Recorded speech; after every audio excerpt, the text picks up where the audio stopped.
Ouais, ça fait un moment que j'ai pas publié ici, mais aujourd'hui je vais te montrer comment j'ai réalisé mon premier modèle 3D en sculpting. Mais avant de commencer, 2-3 précisions. En 3D, il existe plusieurs techniques pour créer des modèles. Les plus connues sont la modélisation 3D et la sculpture en 3D. Ça fait plusieurs années que je fais de la 3D et je me suis toujours intéressé qu'au modeling. En gros, ça consiste à partir de formes géométriques simples pour en faire des formes géométriques plus complexes. Par exemple, une de mes dernières modélisations en 3D, c'est le marteau de Nobara dans Jujutsu Kaisen. Pour ce marteau, je suis parti d'un cylindre pour le manche et d'un cube pour la tête du marteau. Et en gros, le sculpting, c'est comme de la sculpture mais en 3D et c'est justement sur ça que je vais me focaliser dans cette vidéo. Il existe plusieurs logiciels pour sculpter en 3D, le plus connu par exemple c'est ZBrush, mais personnellement je vais utiliser Blender parce que je suis beaucoup plus à l'aise dessus. Du coup, comme je te l'ai dit plus tôt, j'ai jamais vraiment expérimenté le sculpting, mais le moment est venu de s'y plonger.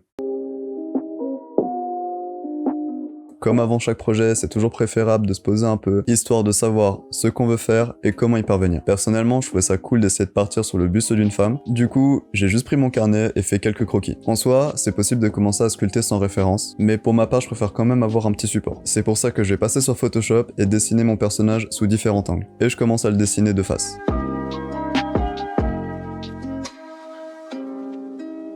Je me suis même permis de faire quelques petites recherches de couleurs, mais finalement, je vais pas les utiliser dans le résultat final. Une fois le dessin de face terminé, je commence à disposer quelques repères le long du visage. Ces repères, ils vont me permettre à aligner plus facilement les différents éléments du visage sur le dessin de profil. Et là, je commence à redessiner le visage jusqu'à avoir un profil qui me plaît.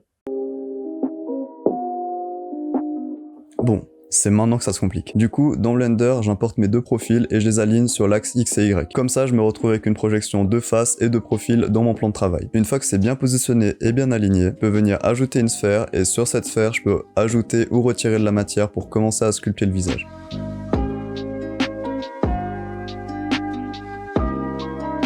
Après 30 minutes, je suis arrivé à ce résultat. C'est pas très glorieux, mais on se décourage pas. Je reprends le sculpting et j'ajoute les oreilles.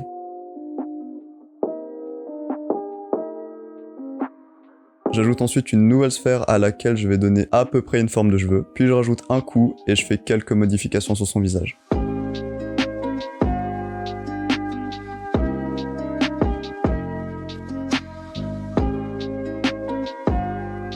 Je lui rajoute ensuite des sourcils et je décide sérieusement de me pencher sur les oreilles. Et finalement, je rajoute des cils.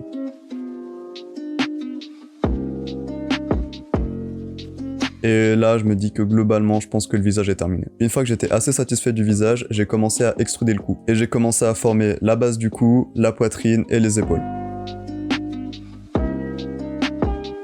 Après ça, je commence à lui faire un top. Et pour ça, je vais poser un polygone sur son épaule et je vais utiliser le modifieur Shrimp Wrap ou Shrink Wrap, je sais pas trop comment on dit, mais ce modifieur là. Comme ça, dès que j'extruderai des nouveaux polygones, ils vont toujours suivre la silhouette du modèle 3D qui est en dessous.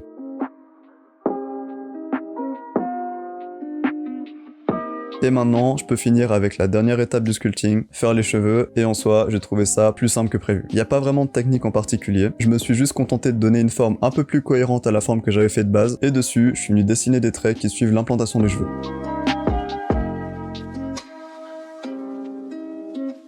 Finalement, je viens faire quelques petites modifications et je crée un petit studio pour le rendu. Je place quelques lumières et j'essaye de créer une petite texture sympathique et assez simple. Et j'arrive à ce résultat. C'est cool, mais je suis pas non plus giga satisfait. Du coup, j'ai retravaillé les textures et les lumières et voici le résultat final.